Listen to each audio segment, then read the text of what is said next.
Colorado. It is a race of just over 235 kilometers, and the average speeds of the fastest of these very sophisticated cars should top 160 kilometers per hour. Now, Scarborough's Horst Kroll was a winner in the previous Can-Am race this year at Mosport. The series leader, though, is Rick Miaskiewicz from Colorado. It's the Mosport Can-Am, and to describe the action, here's Paul Chater.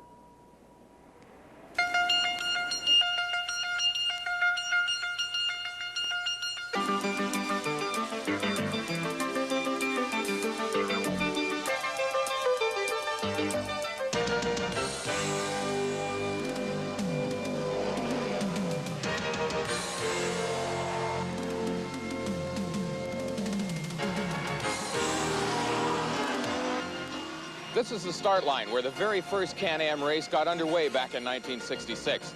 In the 19 years since then, a lot has happened to the Can-Am series. In the 60s, it was dominated by the McLaren cars from Britain, and then in the 70s by the Porsche factory team. But never before in the 19-year history of this series has there been such close competition or so many drivers who had a clear shot at winning. Canada's Horst Kroll drives a state-of-the-art Frissbes Chevrolet. The Frissbes is the winningest car in recent Can-Am history, and Kroll's a veteran. At 49, he's in his 25th year of racing at Mosport. Rick Miaskiewicz, 32 from Colorado, also has a Frissbes, and he's fresh from a victory at Lime Rock, Connecticut.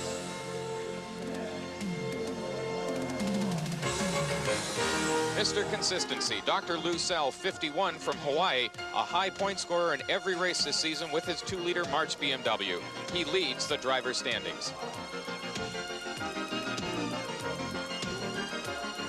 Peter Greenfield, 43 from Freeport, New York. Second 2 weeks ago at Lime Rock, he drives a 2-liter March Hart. Jeremy Hill, a gutsy, aggressive 26-year-old from Toronto, drives a 2-liter Photon Hart, and like Kroll, hopes that a home track advantage will be worth something today. They're lined up behind the Porsche pace car with Horst Kroll, number 37, on the pole, his first pole position in 9 seasons of Can-Am racing. Next to Kroll, it's number 3, Rick Miaskiewicz. Both drive 5-liter Frissbes, powered by 550-plus horsepower Chevrolet engines. Kroll paces the field until they see the starting flag.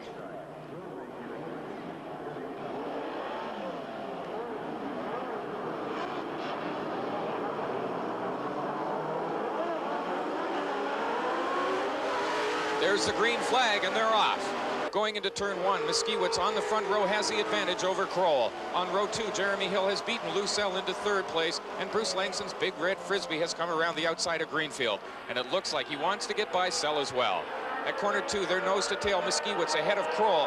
Entering corner 3, Kroll seems to run right up behind Miaskiewicz with Hill, Sell, Langson, and Greenfield in close pursuit.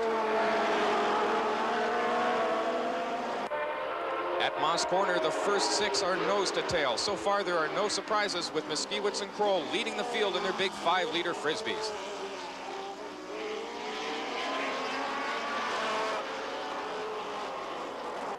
Seann Burgess has spun his 2-liter March Mazda, but once the traffic clears, he can restart. Wait a minute. He's got some independent rear-wheel steering, which means he'd better head for the sidelines. A tough break for Seann Burgess from Orangeville, Ontario.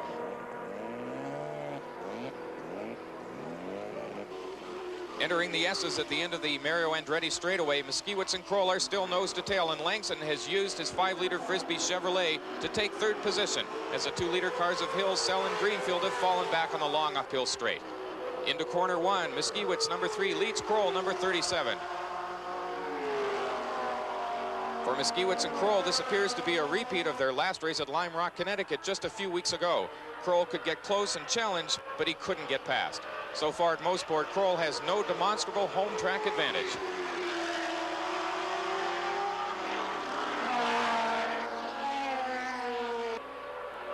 There's Kroll right in the leader's tracks. He closes right up under heavy braking, but there is absolutely no room to get by through Moss Corner.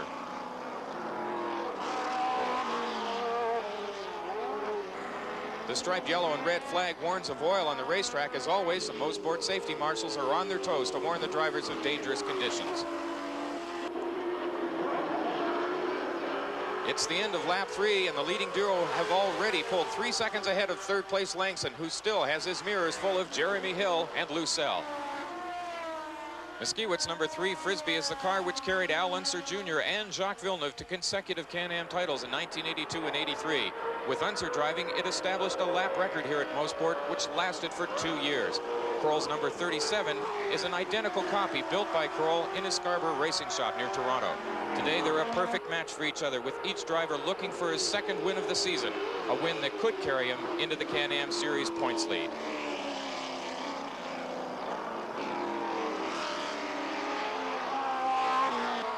We've got a spin out at the bottom of corner 2.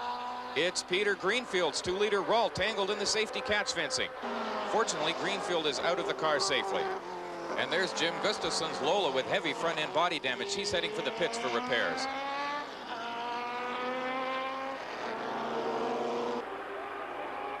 Our 2 leaders speed past Greenfield's crash, but they must know that there'll soon be a safety car to slow the field while the wrecked car is removed from its dangerous position. The pace car will bunch up the field, but Kroll would probably like to take the lead before that even happens. Langson remains 3rd, followed by Hill and Sept. At Moss Corner, Kroll is really breathing the leader's exhaust fumes, and Langson has moved up to become a very close 3rd.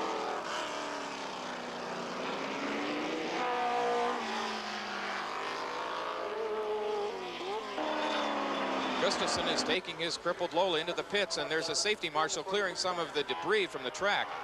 It looks like number 27 is going to need more than just a nose job if he's going to rejoin the race. Miaskiewicz has slowed the field even before they've caught up to the pace car. After 5 laps of racing, the order in the Budweiser Can-Am is Rick Miaskiewicz, Horst Kroll, and Bruce Langson, all 3 in Frissbes. 4th place Jeremy Hill is the first 2-liter driver in his Photon, followed by Lucell's March, John Macalusso's Lola, Rupert Bragg-Smith's Chevron, Bill Tempero's Williams, David Locke's March, and Randy Zimmer's Rondell completing the top 10. The pace car slowing the field is a big break for the less powerful 2-liter machines. Before the race, I asked Can-Am points leader Lucell to explain the difference between a 5-liter machine with more than 500 horsepower and his 2-liter car. How much of a disadvantage are you at here at Mosport, which is considered, I guess, one of the fastest tracks for you? Well, in analyzing all of the tracks that we were going to run on this year, which I did prior to even purchasing a car, I considered that Mosport was where we had probably the least chance to do well, and because of the fact that it is so high speed. For instance, you know, we can go through a majority of these turns flat out, literally, in a qualifying session. Turns 1, 2, the one at the end of the straightaway can all be pretty well taken literally flat. And but when you get to that straightaway and you're going uphill, that extra 200 horsepower, they just kind of motor off, and it makes it real tough. Greenfield's wrecked car has been moved to a safe location, and the pace car heads for the pits. The starter's flag is green, and the chase is on again.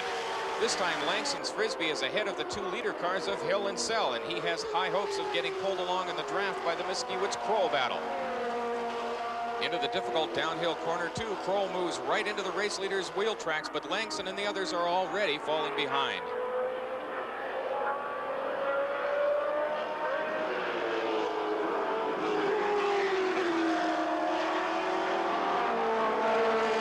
It even looks like Langson has his hands full with both Hill and Sept in close pursuit. Moss Corner is the slowest turn on the track, and it's followed by the fastest straightaway.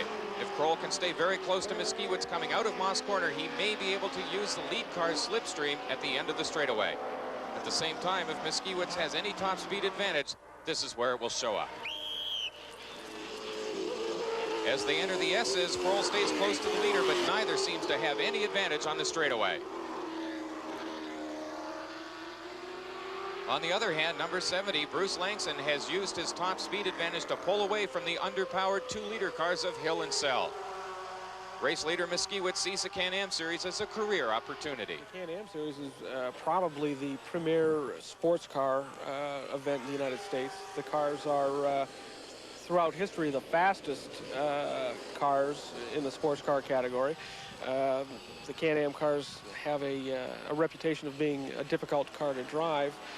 if someone can drive the cars well, drive them proficiently for an extended length of time, it lends a lot of credibility to a driver to be able to handle a Can-Am car. That's what we were trying to do. Miaskiewicz certainly seems to be able to handle all that power. At Mosport, veteran Kroll is the old pro, and he still hasn't found a way to take the lead. John Macaluso's number 84, Lola, is heading for the pits. He's pointing to his left front corner, so maybe he needs a tire change. It looks like Miaskiewicz and Kroll are coming up to lap a smokescreen.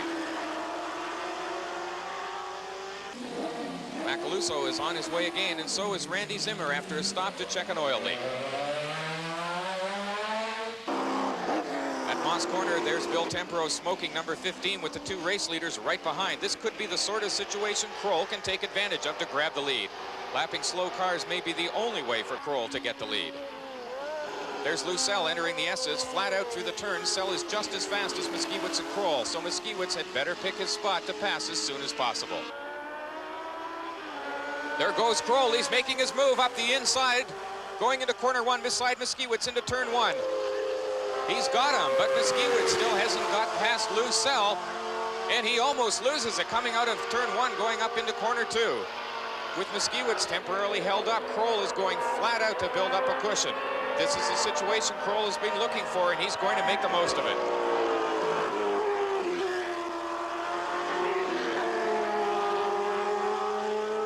Miaskiewicz has passed Sell, but he may have lost contact with Kroll. We'll have to wait to see. At Moss Corner, Kroll has increased his margin to almost 3 seconds.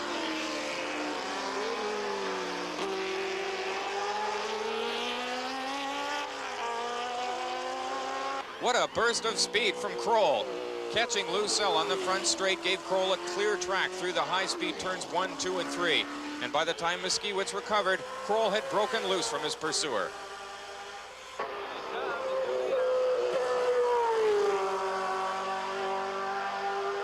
At 33 laps, just past half distance in this 238-kilometer Budweiser Can-Am at Mosport, 5-liter Frissbes are 1, 2, 3, with Horst Kroll leading Rick Miaskiewicz and Bruce Langson.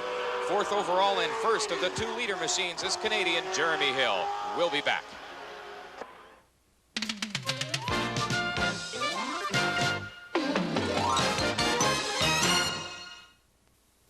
Hey, Canada, now's the time to deal on a new 86 Toyota truck or van. So what are you waiting for? A written invitation? Across Canada, our 85 clear-out was so successful, we're out to break all records with more incentives on 86 trucks and vans. Deal on standard bed, Toyota's lowest price truck. On 1-ton, a new extra cab long bed and cargo van, roomiest in its class. 4x4s too, they're in stock now and ready to go. So what are you waiting for? Easter?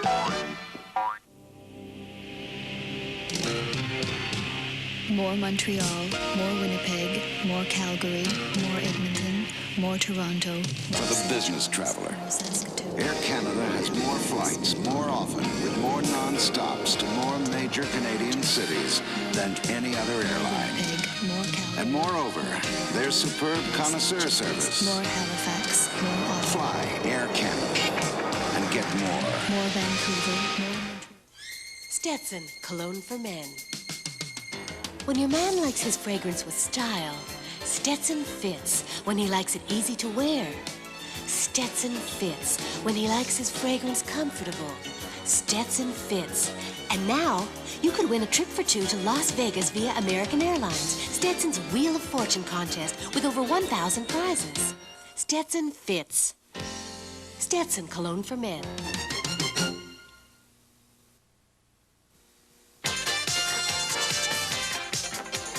Coming up on Sports Weekend, World Cup points and team selections are at stake in the prestigious final event of the Royal Winter Fair, the Grand Prix. CBC Sports Weekend.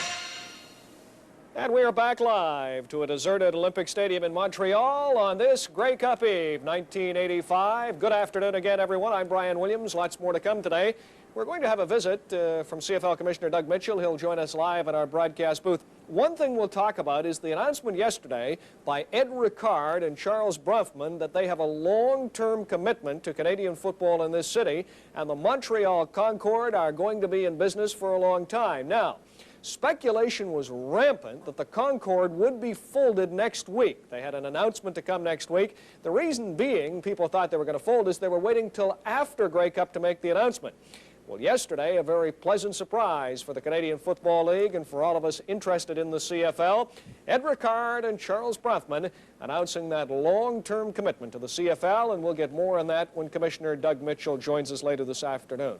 We're also going to talk with Steve Armitage about the quarterbacking. You only have to go back to last Sunday in the conference finals to see the importance of quarterbacking. Both Roy DeWalt and Kenny Hobart silenced their critics who suggested that DeWalt could not win the big game and that Hobart was too inexperienced and really could not pass the football. Remember, he had 5 touchdown passes. Their leadership performances erased many of the doubts. We will talk with the Grey Cup starters, DeWalt and Hobart, on Sports Weekend this afternoon. Right now, though, we continue with Can-Am Racing. Once again from Mosport, here's Paul Chater. We're back at Mosport for the Budweiser Can-Am, and Canada's Horst Kroll, driving the number 37 Frissbes, maintains a comfortable 3-second lead. Second place is held by early race leader Rick Miaskiewicz, followed by Bruce Langson's number 70 Frissbes. 0-0 Jeremy Hill from Toronto is fourth in his 2-liter Photon, followed by Can-Am points leader Lou Sell, whose number 5 March has dropped off the pace after brushing against a guardrail. There's no apparent damage to Sell's car, but he's not showing the kind of speed that gave him second place in the season opening Can-Am here at Mosport in June. Miaskiewicz in number 3 still can't make up that time lost when Kroll first took the lead. Race leader Kroll is threading his way through heavy traffic, lapping slower cars. Wherever possible, he's trying to maneuver slower cars between him and Miaskiewicz as they enter one of Mosport's tricky turns. This lets Kroll leave the turn flat out, while Miaskiewicz is temporarily and unintentionally blocked by the slower driver, who may be involved in his own battle.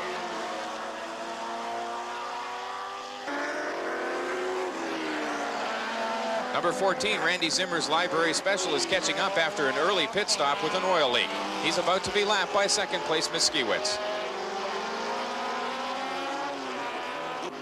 Number 70, Bruce Langson, is enjoying his best Can-Am race ever in third position. But even fourth place Jeremy Hill in 0-0 has his hands full lapping back markers when the slower driver may not be watching his rearview mirrors. With a margin of 4 seconds, Kroll goes by to complete another lap as Miaskiewicz heads into the pits for fuel. Miaskiewicz's crew is ready and waiting. 2 men on the right with the fuel can and 1 on the left with the vent bottle.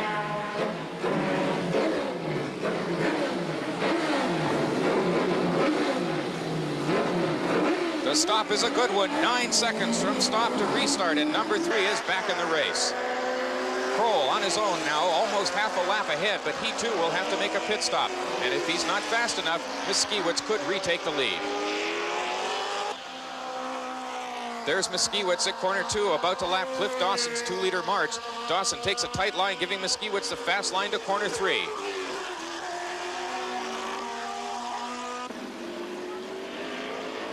In the pits, Kroll's crew are ready. They have 2-man refueling set up with built-in vent on the filler side. There's Kroll heading for the pit lane as Langson, who has just been lapped, unlaps himself.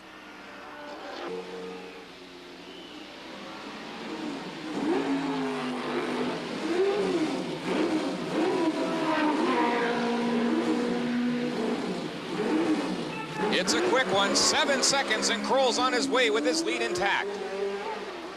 Kroll is heading into corner 1, and Miaskiewicz hasn't even made it onto the front straightaway yet. There he is, into corner 10. Not only did Kroll pick up 2 seconds while he was stopped in the pits, he must have entered and left the pits quicker and got back to racing speed sooner.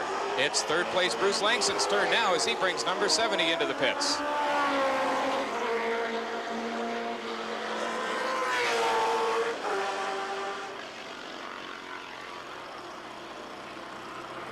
Jeremy Hill, 0-0, has taken third place while Langson is stopped in the pit lane.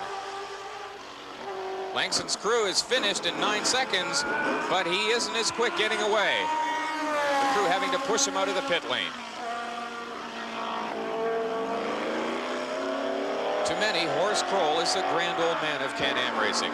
A good result today will break the record of 16 consecutive top 10 finishes held since 1970 by former Can-Am champion Denny Hulme.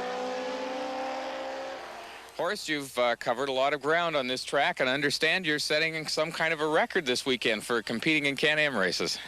Yes, I didn't know about that until about a year ago, that I was close to being on that famous group of people that have been so successful in the Can-Am, and I'm very proud to be there. So it must be very gratifying for you on this weekend, in addition to setting a personal record sitting on the pole here. I don't know, it seems to go all my way this year. I'm setting all kinds of records, I'm going faster, and I'm just hesitating, looking forward to what it's going to be next year. You think you still have a good clean shot at winning the Can-Am Championship this year? Oh, this is what I'm out for, really. I have an excellent shot. We're all close together. The points involved is very little, and whoever wins this weekend is probably going to be in the driver's seat, as far as I'm concerned. Yeah. And right now, Kroll is definitely in the driver's seat as he comes up to lap Cliff Dawson's 2-liter March. Though Kroll has an extra 200 horsepower, Dawson's car is quick through the turns, and Kroll must wait for the front straightaway before he can pass. Kroll's margin over second-place Miaskiewicz has shrunk to 6 seconds with 20 laps to go as John Macaluso's Lola heads in for a second pit stop. Kroll can't see his pursuer in the rearview mirrors yet, but his pit crew should be telling him that the gap is shrinking. Kroll may be playing it safe. If he wins, he'll join the likes of Teo Fabi, Al Unser Jr., and Michael Rowe, who have all won 2 races in a single season at Mosport. And here's third-place Jeremy Hill. This gritty Toronto driver is turning a home track advantage into his best Can-Am performance ever. But wait a minute, Hill's engine seems to be sputtering as he heads for turn 2. There goes Lucelle past Bruce Langson for 4th place, and they're both catching Hill.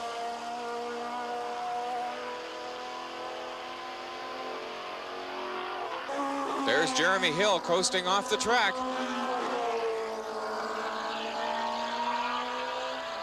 And Lucelle goes by to take 3rd place, followed by Bruce Langson in 4th. Rupert Bragg-Smith has taken his 5-liter Chevron to 8th place as Kroll comes up to lap him in the S's. Sell has a small lead over Langson at Moss Corner. But Langson is slow coming off the turn. He's coasting. No power at all. With Hill and Langson out of the race, Cliff Dawson moves into the top 10, and David Locke takes over 5th place in his 2-liter March. Lucelle in 3rd place is trailing smoke. His BMW engine sounds as strong as ever, and the smoke we saw at corner 8 seems to have stopped.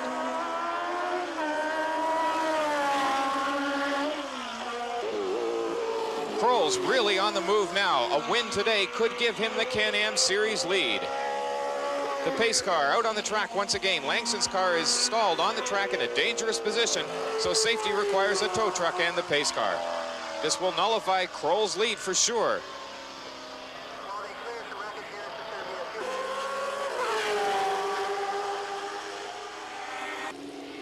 There's Kroll's pit crew waiting to see if he'll stop for fuel now. And Lucelle's March is still smoking badly at corner 8. Here's Sell in the pit lane. He had enough fuel to run the distance, so whatever was causing the smoke has got Sell's attention. This doesn't look like it's going to be a fast stop. And Sell is motioning to the front of his car. The field is bunched up behind the pace car. There's Bill Tempero behind Kroll and Miaskiewicz. But he'll move officially up into 3rd place if Lucelle stays parked in the pits. The leaders are heading in for a critical fuel stop. Kroll's advantage on the track is lost as Miaskiewicz passes him to get to his own crew. Rick Miaskiewicz's mechanics could win the race for him right here if they can get him away first. There he goes. Miaskiewicz is away first, and Kroll storming out of the pits right behind him, trying to retake the lead, and he loses it going into corner 1. Sideways, Kroll is stalled on the track. Both teams had excellent pit stops, but Kroll, with his engine stalled, can see the race slipping away from him. He didn't hit the safety barrier, but this late in the race, he may not have enough power in his battery to restart the engine. He's trying to coast downhill into corner 1 with the hope of a bump start. There's Lucelle carefully finding a way past. Sell is back racing in 4th. Okay, Kroll has got the car started. Now he has to catch up to the field. With luck, they're still behind the pace car, and this spin out won't have cost him too much. Here's the pace car at Moss Corner. Miaskiewicz is the 5th car in line.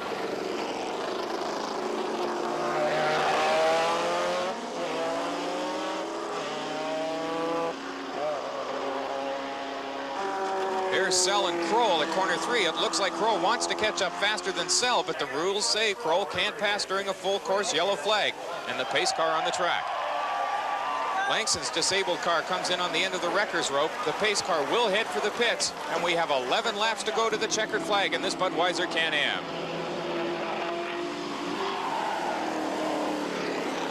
Whoa, Randy Zimmer just about spins even at pace car speeds, but he collects it without hitting the guardrail.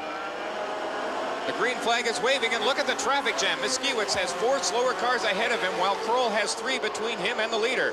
Miaskiewicz wants to put them all between him and Kroll, but you can bet that Kroll is just as eager to get through that traffic jam. A miscue in traffic could cost a race for either driver. Leaving corner 2, Miaskiewicz has taken car 3 to the front of the train. He has a clear track ahead, but look at Kroll. He's caught behind Bill Tempero and Mauro Lanero, who seem to be having their own little race.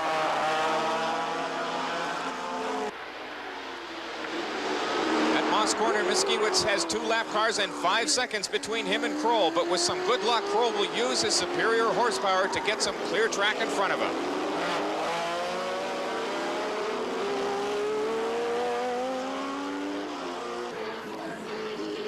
Here's the leader all alone, and that 5-second gap to Kroll seems like a long way with 10 laps to go in the race. If 25 years of racing at Mosport are worth anything, now is the time for Kroll's experience to pay off. Earlier in the race, he showed that he had greater speed than Miaskiewicz, but that was when Kroll was in the lead. Now the shoe's on the other foot.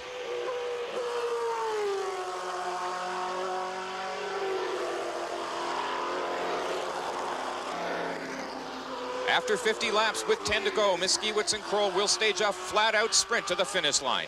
The pit crews have done their best. Now it's up to the drivers. Miaskiewicz definitely has the upper hand, but Kroll can't be counted out yet. Over a lap behind, Sept and Tempero are no threat to a no-holds-barred battle between number 3 and 37.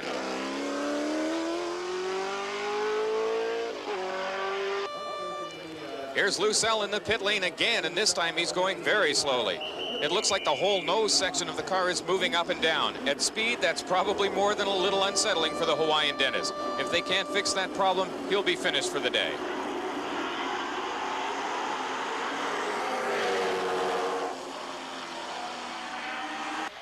And there's Bill Tempero stepping out of his Williams. It looks like he's through for the day as well.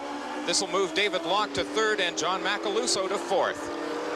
Here's the leader, Miaskiewicz, at Moss Corner. Ooh, he hits the curb, and now he's right off the road completely, running through the dirt. He hasn't hit anything solid and continued on his way. He could have lost the race right there. Here's Miaskiewicz at corner 8, entering the S's. His car doesn't seem to have suffered from that off-course excursion, but his lead certainly has. Horst Kroll is right on his tailpipes. They've lapped Bob Goulet's Sabre, and it looks like Kroll really has the bit in his teeth now that he can see Miaskiewicz so close. Just ahead of them at corner 2 is Randy Zimmer's Rondell Mazda. The track seems narrow at this high-speed turn, and a delayed pass will let Kroll creep even closer. With the first 2 nose to tail, it's just like the opening laps.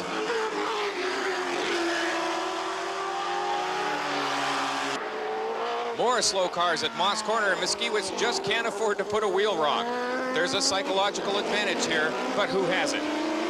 Kroll catches up each time they pass a slower car, but Miaskiewicz maintains the lead, and all the while, time is running out. A steady drive in his 2-liter March has brought David Locke, number 12 from Indiana, up to 3rd place. Randy Zimmer's Rondell Mazda is up to 6th, even with a broken exhaust system.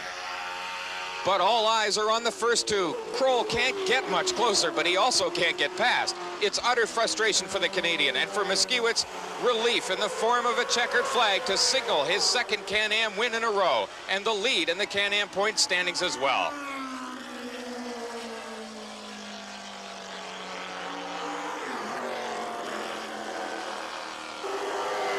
And a steady drive today for John Macaluso in his 5-liter car earns him 4th place.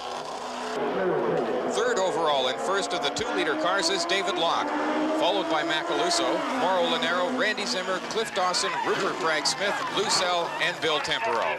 the Budweiser Winter Circle.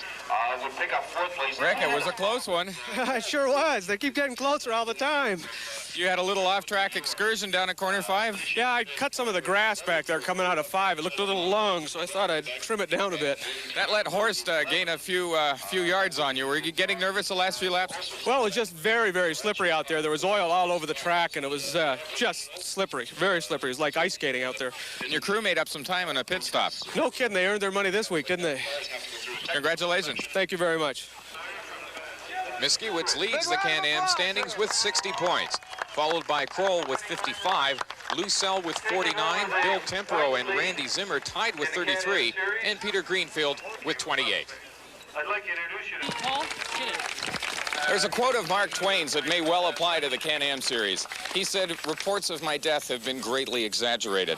Judging by the keen competition and the close racing we've seen here today, the Can-Am series is far from done.